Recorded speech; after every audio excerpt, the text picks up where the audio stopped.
বিসমিল্লাহির রহমানির রহিম। প্রিয় অষ্টম শ্রেণীর শিক্ষার্থী, বদলগাছি মাইলস্টোন হাই স্কুলের পক্ষ থেকে তোমাদের স্বাগতম। আশা করি তোমরা ভালো আছো, সুস্থ আছো, এই প্রত্যাশায় শুরু করছি আজকে আমি তোমাদের অষ্টম শ্রেণীর বাংলা প্রথম পত্রের প্রথম গল্পটি নিয়ে আলোচনা করব। প্রথম গল্পটি হচ্ছে, তোমরা বোর্ডে দেখতে পাচ্ছ, গল্পের নাম হচ্ছে অতিথির স্মৃতি, লিখেছেন শরৎচন চট্টোপাধ্যায়। আমরা মূল গল্পে যাওয়ার আগে আমরা লেখক পরিচিতি সম্পর্কে একটু জেনে নেব। লেখক শরৎচন্দ্র চট্টোপাধ্যায় জন্মগ্রহণ করেন 1876 সালে পশ্চিমবঙ্গের হুগলি জেলার দেবানন্দপুর গ্রামে। তিনি যৌবন এবং কৈশোরের অধিকাংশ সময় কাটিয়েছেন ভাগলপুরে। তিনি শিক্ষা জীবন সমাপ্ত করতে পারেননি।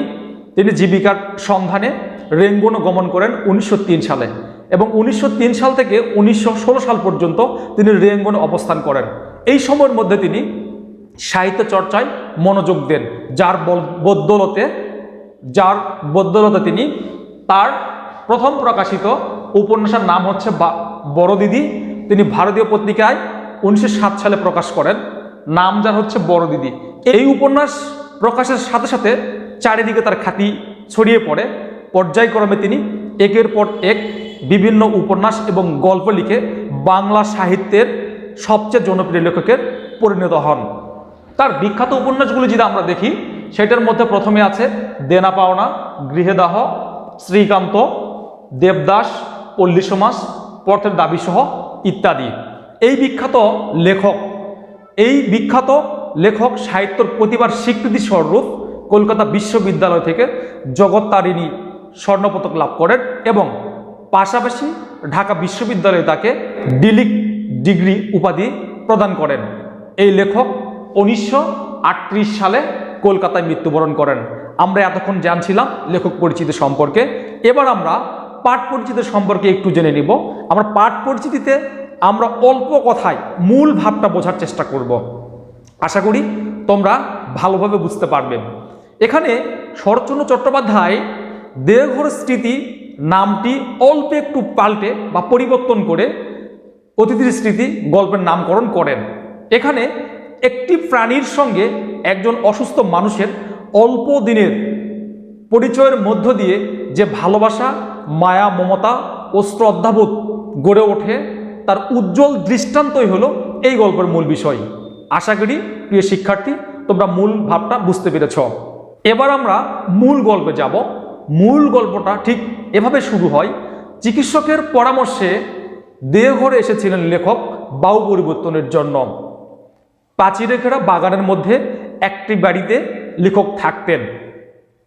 হঠাৎ রাত্রি 3টার দিকে কোথাও থেকে ভাঙা ভাঙা ভজন গানের শব্দে লেখকের কানে আসলে তার ঘুম ভেঙে যায়।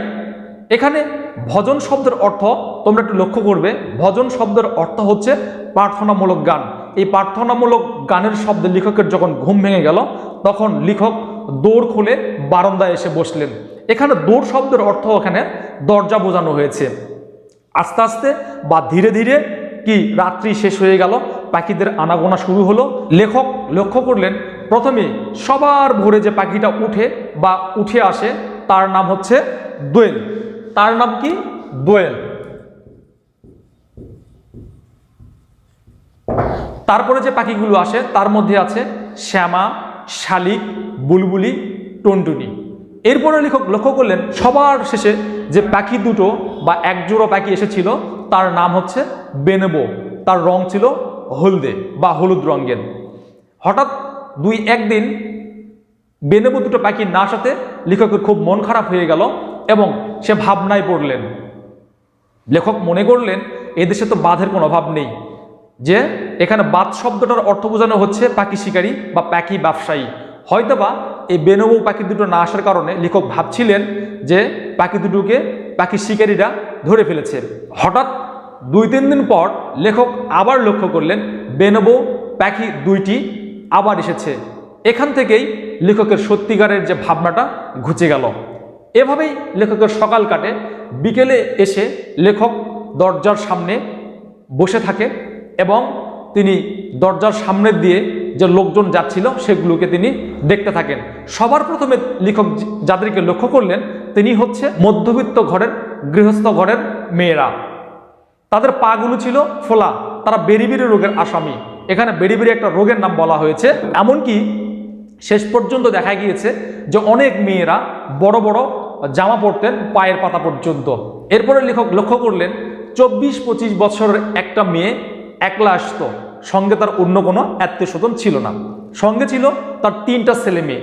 তাকে দেখে মনেই হয়নি যে তার বয়স 24-25 বছর এবং তার সঙ্গে আবার 3টা মেয়ে। এরপরে আসলেন 24-25 বছরের একটা মেয়ে, সে একলা আসতো, কোনো আত্মীয় স্বজন তার সঙ্গে ছিল না, তার সঙ্গে ছিল 3টা ছেলে মেয়ে। তাকে দেখে বোঝার ক্ষমতা নেই যে তার আবার 3টা ছেলে মেয়ে আছে। তার নিজের শরীরটাকে বওয়ার সামর্থ্য বা বয়ে বেড়ানোর সামর্থ্যই ছিল না। তাকে দেখে মনে হচ্ছিল সে রক্ত শূন্যতায় ভুগছে। অথচ ফিরে আসবার ঠাঁই নেই, কি ক্লান্তই না মেয়েটির চোখের চাহনি। সেদিন সন্ধ্যার তখনও দেরি আছে, দেখি কয়েকজন বৃদ্ধ ক্ষুধা হরণের কর্তব্যটা সমাপ্ত করে ঘরে ফিরছিলেন। তাদের ছোটাছুটি দেখে লেখকের একটু সাহস হইল যে এই বৃদ্ধ মানুষ যদি এত কষ্ট করে জীবিকা নির্বাহের তাগিদে উপার্জন করে চাল ডাল নিয়ে ঘুরে ফিরে, তিনি তো একজন অসুস্থ হলেও একটু স্বস্তি বোধ করছে, তিনি কেন পারবেন না? এমন তো অবস্থায় দেওঘরের আশেপাশের পরিবেশ দেখার জন্য তিনি হাঁটতে থাকলেন। হাঁটতে হাঁটতে সন্ধ্যা হয়ে আসলেন। হাঁটতে সন্ধ্যা হয়ে আসছিল, এমন তো অবস্থায় কোথাও কেউ নেই। পিছনে ফিরে দেখে একটি কুকুর তার পিছু নিয়েছে। লেখক বললেন, কিরে তুই যাবি নাকি আমার সঙ্গে? তখন কুকুরটি লেজ লড়াচ্ছিলেন এবং একটা আলোয় যখন লেখক লক্ষ্য করলেন, কুকুরটাকে দেখলেন একটা আলোর মধ্যে, তখন লেখক মনে করেছিলেন যে কুকুরটার বেশ বয়স হয়েছে। এমনকি লেখক মনে করলেন সে হয়তো বা রাজি আছে। তার সঙ্গে কথা বলতে বলতে দেওঘর পর্যন্ত পৌঁছালেন লেখক। এবার দরজা বন্ধ করে দিবে এমন অবস্থায় দারোয়ানকে বললেন, দরজা বন্ধ করে দেওয়ার দরকার নেই, কিরে ভেতরে আয়, তুই আজ আমার অতিথি। এখান থেকেই এই অতিথির সূত্রপাত হয়। এবং দরজা বন্ধ করে দিতে চাকরকে নিষেধ করলেন এবং প্রখ্যান্তরে বললেন, ও যদি ভিতরে আসে তাকে খেতে দিও। ঘণ্টাখানিক পরে লেখক দারোয়ান মারফত জানতে পারলেন যে সে আসেনি, চলে গেছে। পরের দিন ঠিক সকালবেলায় লেখক যখন বাইরে যাচ্ছিলেন, এমনত অবস্থায় গেটের পাশে দেখে সেই গতকালের অতিথি কুকুর। তখন লেখক অতিথিকে বলল, কিরে কালকে যে তোকে আমি নিমন্ত্রণ দিয়েছি, তুই খেয়ে যাসনি কেন? ঠিক এরকম অবস্থা বলার প্রেক্ষিতে জবাবে অতিথি লেজ লড়াতে লাগলেন এবং বললেন যে আজ কিন্তু খেয়ে যাবি। কিন্তু পরের দিনও ভয়ে বাড়িতে অতিথি ঢুকলো না এবং বামন ঠাকুরকে তিনি বললেন, এ আমার অতিথি, একে খেতে দিও। কিন্তু লেখক জানতেন না প্রতিদিন যে খাবারের পর বাকি অংশটা থাকে সেটা যে মালিনী নিয়ে যায়, সেটা লেখক জানতেন না। উনি হয়তো মনে করেছিলেন খাবারের পর যে অংশটুকু থাকে সেইটাকে অতিথিকে দেওয়া হবে। এমন তো অবস্থার প্রেক্ষিতে বিকেলে পথের ধারে গিয়ে বসি, সেখানে গিয়ে দেখি অতিথি বসে আছে। অতিথিকে জিজ্ঞেস করা হলো, কিরে দুপুরের মাংসটা কেমন হয়েছে, হাড়গুলো কেমন চিবালি? অতিথি লেজ লড়াতে থাকলো বা লেজ লড়াতে শুরু করেছিল। কিন্তু লেখক জানতেন না যে মালিনী অতিথি কুকুরটাকে তাড়িয়ে দিয়েছেন, এটা লেখক জানতেন না। হঠাৎ লেখকের শরীরটা খারাপ হয়ে গেল। 2-3 দিন নিচে নামলেন না। উপরে দোতলাতে তিনি পত্রিকা পড়ছিলেন। পত্রিকা পড়া শেষে একটু ঘুমের ভাব, ঠিক এমনতো অবস্থায় তিনি দরজায় তাকিয়ে দেখছেন সে অতিথি তার কাছে। অতিথিকে বলল, কিরে ভিতরে আয়, ভিতরে আসছিল না। সে এলো না, কিন্তু সেখানে দাঁড়িয়ে লেজ লড়াতে থাকলো। জিজ্ঞেস করলাম, কিরে খাওয়া হয়েছে, আজ কি খেলি? হঠাৎ করে তিনি অতিথির দিকে লক্ষ্য করলেন, তার 2 চোখ বেয়ে পানি পড়ছিল। অর্থাৎ লেখক এতে বুঝতে পেরেছিলেন যে অতিথি তাকে নালিশ করতে এসেছে। সুতরাং সঙ্গে সঙ্গে তার দারোয়ান এবং চাকরদের ডাক দিলেন এবং দুপুরের সময় দারোয়ান চাকর সকলে দরজা বন্ধ করে ঘুমাচ্ছিল। এমনতো অবস্থার প্রেক্ষিতে দরজা কপাট খোলার শব্দ শুনে অতিথি দ্রুত গতিতে সিঁড়ি বেয়ে নিচে নামলেন এবং লেখক চাকর চাকরানি দারোয়ানদের জিজ্ঞেস করলেন, কিরে আমার অতিথিকে কি খেতে দেওয়া হয়েছিল? তারা বলল, যে না, খেতে দেওয়া হয়নি।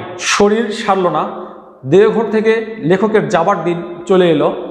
তারপরেও বিভিন্ন ছলে লেখক কাটালেন আরও 2-3 দিন। আজ সকালেই মালপত্র বোঝাই বা বাধা নিয়ে ব্যস্ত, কারণ দুপুরের ট্রেন। মালিনী, চাকর চাকরানি লেখকের মালপত্র বাধাবাধি করছে, আর এদিকে অতিথি চারদিকে ছোটাছুটি করছে। তিনি মনে মনে ভাবছে যে আমার মনিব বা লেখকের কোনো জিনিস খোয়া যাচ্ছে কিনা, এই জন্য তিনি মহাব্যস্ত ছিলেন। একে একে গাড়িগুলো ছেড়ে দিলেন, লেখকের গাড়িটাও ছেড়ে দিল। পাশে স্টেশন, সেখানে গিয়ে লেখক দেখে যে অতিথি সেখানে পৌঁছে গেছে। লেখক বললেন, কিরে এখানেও এসেছিস? তার প্রতি উত্তরে লেজ লড়াতে থাকলেন। টিকিট কেনা হলো, মালপত্র তোলা হলো, ট্রেন ছাড়তে আর 1 মিনিট বাকি। সকলেই বকশিস পেল, শুধু বকশিস পেল না অতিথি। শুধু তাই নয়, তিনি প্ল্যাটফর্মে চারদিকে ছোটাছুটি করছিলেন। 1 মিনিট পরে ট্রেন ছেড়ে দিল। লেখক যে গন্তব্যস্থলে যাচ্ছিলেন সেখানকার কথা তার মনে ছিল না বা মনে পড়ছিল না। ট্রেন ছেড়ে দিল, লেখকের বাড়ি ফেরার আগ্রহটা তার মনের মধ্যে খুঁজে পাওয়া যাচ্ছিল না, কারণ তিনি মনে মনে ভাবছিলেন যে এই যে সামান্য একটা জীব, তার মতো তুচ্ছ জীব এই শহরে আর কেউ নেই।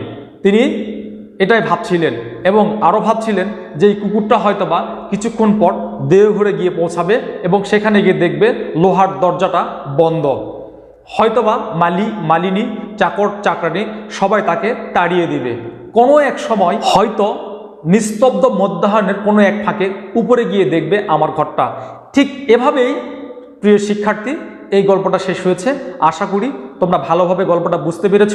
আমি আবারও কোনো এক গল্প নিয়ে তোমাদের সামনে উপস্থিত হব, সেই প্রত্যাশায় তোমরা ভালো থাকবে, সুস্থ থাকবে, এই বলে শেষ করছি। আসসালামু আলাইকুম।